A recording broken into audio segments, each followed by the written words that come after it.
Welcome to Long Story Short, a series where big historical events and themes are explained in a concise way that does not sacrifice facts or analysis. In today's episode, we're going to be exploring the Weimar Republic during a period which is deemed the Stresemann era, named after Gustav Stresemann, a prominent statesman who engineered a period of stability which was significant considering the years of political, international and economic troubles Germany had faced. We're going to be examining this period from two angles: the events in high politics, but also the lived culture and experiences of people in the so-called Golden Age of Weimar. Germany was left in a fragile state after the events of hyperinflation in 1923, but a strategy of implementing the new Rentenmark currency and the calling off of passive resistance in the Ruhr helped to dampen the worst of hyperinflation, but it was a deal which was made as a result of a US-initiated commission that brought a long-term solution for the Weimar economy. The Dawes Plan was published in April 1924 in an attempt to try to stabilize Germany's economy in the long term and to make reparation payments more sustainable. Clauses of it included a reduction in the yearly payments for a period of time so that the economy could become strengthened. First payments were reduced to 1 billion marks for 1924, and then to 2.5 billion marks for 5 years after that. Germany also received an 8 million mark loan, mainly financed by the US, which was invested into the economy and Germany's infrastructure. At a similar time, improvements were made in Germany's international relations.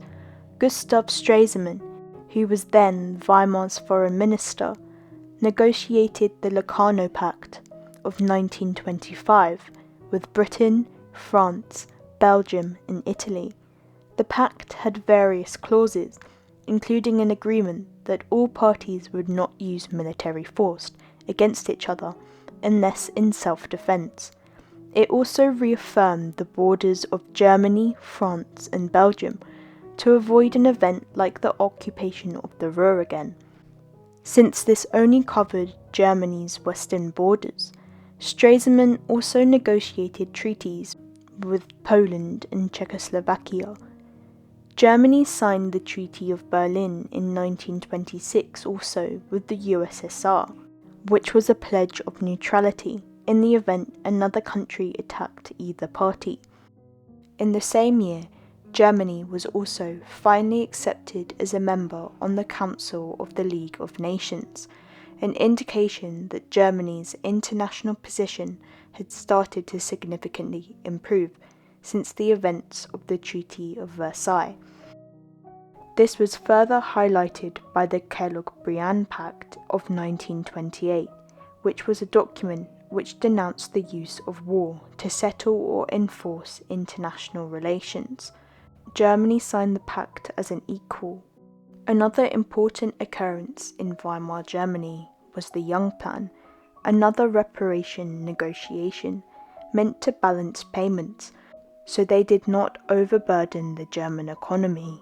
In a similar vein as the Dawes Plan, the negotiations took place in 1929, something Stresemann would not live to witness, with his death the same year.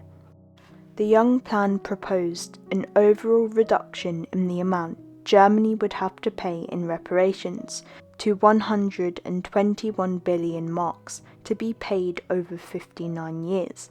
This would be something which would never become realized with the Great Depression and the Nazi takeover, but when examined in the context before these events, the Young Plan is still significant as it indicated an international change in attitudes towards Germany. Whilst all of this was unfolding in the Reichstag and in the international space, Germany experienced a period of stability, which some historians have gone as far to deem a golden age of culture and society.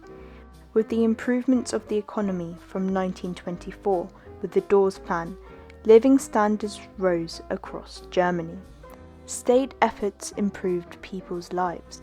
For example, there was government housing programs, as well as the Weimar welfare system, which had features like unemployment insurance. Besides this, people's lives were also changed by wider trends of the period. The ownership of new technology, such as radios, telephones, and cars. This, paired with the increase in newspapers and magazines, helped to open up new kinds of information and leisure opportunities for Germans. The Weimar Republic also put an end to the strict censorship laws which had been in place under the Kaiser. In the constitution, Germans were guaranteed freedom of press and speech, which opened the perfect climate for experimentation in culture. For example, many artists experimented with various mediums to branch away from traditional styles. The Bauhaus movement emerged during this period. So did the new objectivity movement, with figures such as Otto Dix, who made social commentary on topics such as war and class inequality through their painting.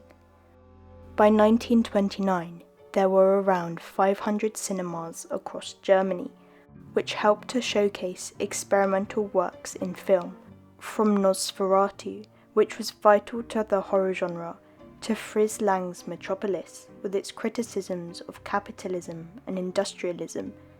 Literature experienced comparable changes, with writers utilizing the freedom of press to create works which never would have been warranted under the Kaiserreich. Erich Maria Remarque's All Quiet on the Western Front was a stark comment on the horrors of war. Theatre similarly witnessed a new kind of experimentation and social commentary, most famously with Brecht, who pushed the boundaries of theatre by bringing leftist politics to the foreground of his works, such as the Threepenny Opera. It wasn't just in theatre that boundaries were being pushed. In German nightlife, cabaret pushed the boundaries of gender, sexuality, and society on the whole, with performers like Claire Waldorf and Josephine Baker. Freedoms existed in Weimar Germany. Women not only gained the vote, but the social image of the new woman helped many to experience new levels of liberty not present in the previous Kaiserreich.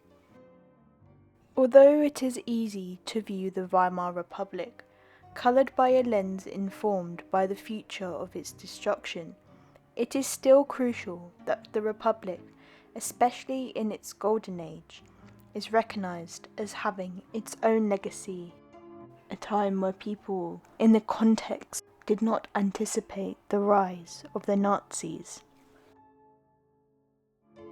Hi there, thank you so much for watching this video. If you enjoyed, please consider liking and subscribing. I also have an Instagram and a TikTok page which I have linked below. Again, thank you so much for watching. I have been Our Historia, and until next time.